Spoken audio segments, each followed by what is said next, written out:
A simple nurse, mocked by her stepsister at a wedding, is about to have her entire world changed when the groom's father recognizes her face.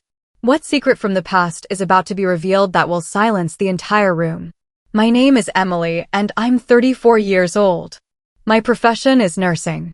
Just last month, I found myself at my stepsister's wedding dinner, wearing a modest dress and keeping to myself. During the reception, my stepsister, Lily, rose from her seat, pointed directly at me, and said mockingly, "This is my stepsister. She's just a useless nurse." A few chuckles echoed from the nearby tables. I chose not to argue or defend myself, simply offering a small smile.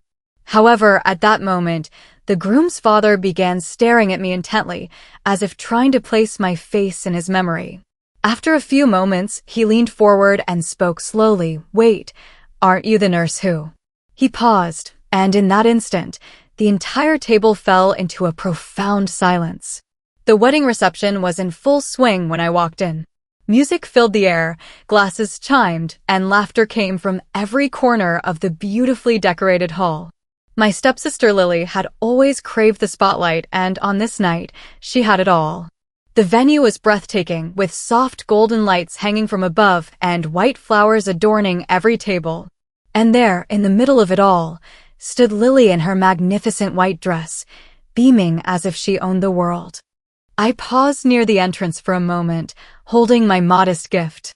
I had chosen a simple, unremarkable dress for the evening.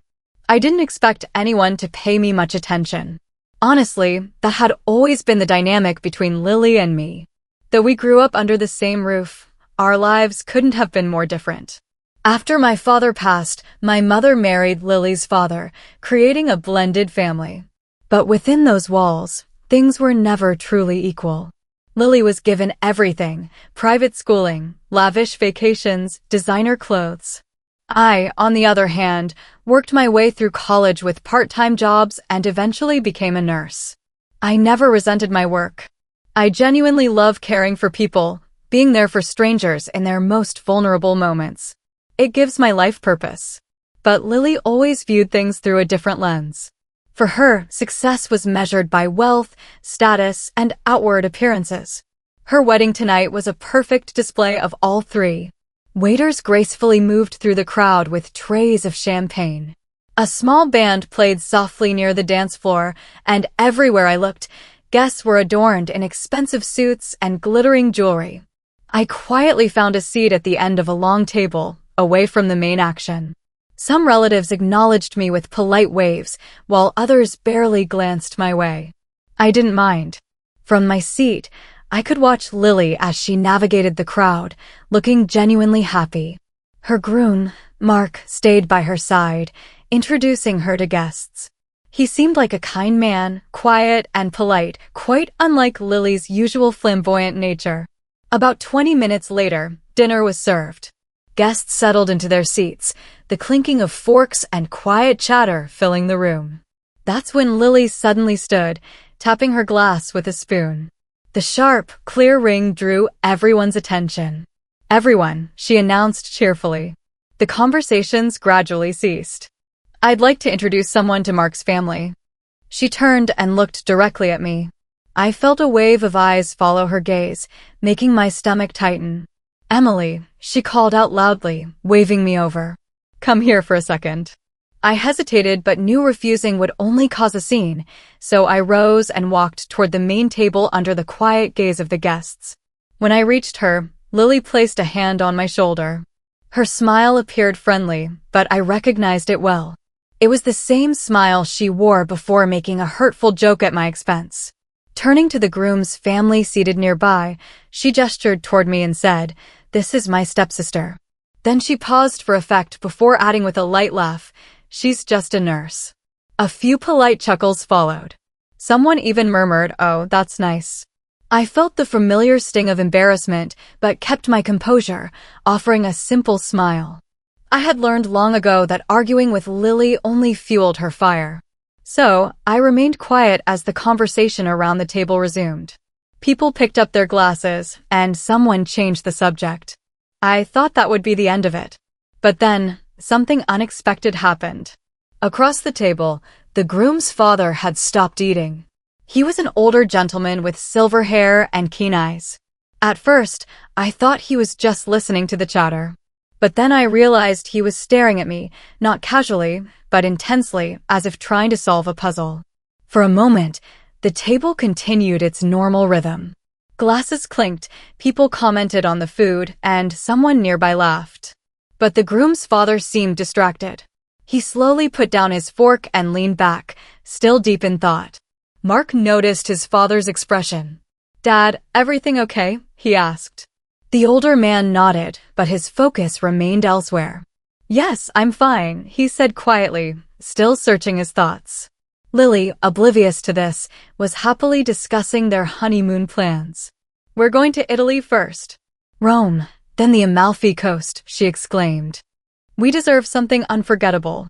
Guests smiled and offered congratulations again. The waiters continued serving, and the band played on. Everything seemed normal. But the groom's father remained thoughtful. After a moment, he leaned toward Mark and asked quietly, "Son, what did she say her stepsister's name was?" Mark glanced at me. "Emily." The older man repeated the name slowly, testing it against a hidden memory. Lily, overhearing, laughed lightly. "Oh, don't worry about Emily," she said playfully.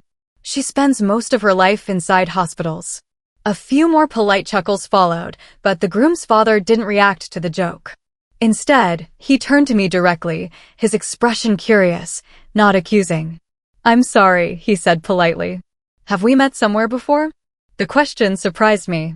"I'm not sure," I replied. "I meet many people through my work." He nodded thoughtfully. "That makes sense." He looked down at the table again, as if the answer was just beyond his reach. Mark leaned closer to his father. "You really think you recognize her?" he asked quietly. The older man shrugged. "I don't know," he admitted. "There's just something familiar." Lily waved her hand dismissively. "Oh, please," she laughed. "Emily's not famous." A few guests smiled awkwardly, but this time the laughter felt strained. The groom's father was still thinking, rubbing his chin slowly. "Strange," he murmured. "I feel like I've seen you during a very important moment in my life." The table grew quieter. Even Lily stopped talking for a second. But before anyone could ask more, the band started a louder song. Guests clapped and moved toward the dance floor, shifting the room's attention away from us. Lily quickly grabbed Mark's hand. "Perfect. Time for dancing," she said cheerfully, pulling him away. Within minutes, most of the room was focused on music and laughter. But the groom's father lingered at the table for a moment longer. He looked at the dance floor, then back at me, still searching his memory. Finally, he stood slowly and said something that deepened my curiosity. "I'm sure of one thing," he said quietly. "We definitely met somewhere important." Then he walked toward the dance floor, leaving me to wonder what moment he was trying to recall. The music grew louder. Guests danced, laughed, and raised their glasses. For a while, the strange moment at the table seemed forgotten. But I could still feel the groom's father thinking. Even from across the room, I noticed him glancing my way a few times, as if a memory was slowly surfacing. About 20 minutes later, the band took a short break. People returned to their seats, catching their breath. The groom's father walked back to the table and sat down. This time, his expression was different, more certain, as if something in his mind had finally connected. He looked at me again, but now there was recognition in his eyes. He leaned forward slightly. "Emily," he said slowly. "Yes," I replied. For a second, he didn't speak.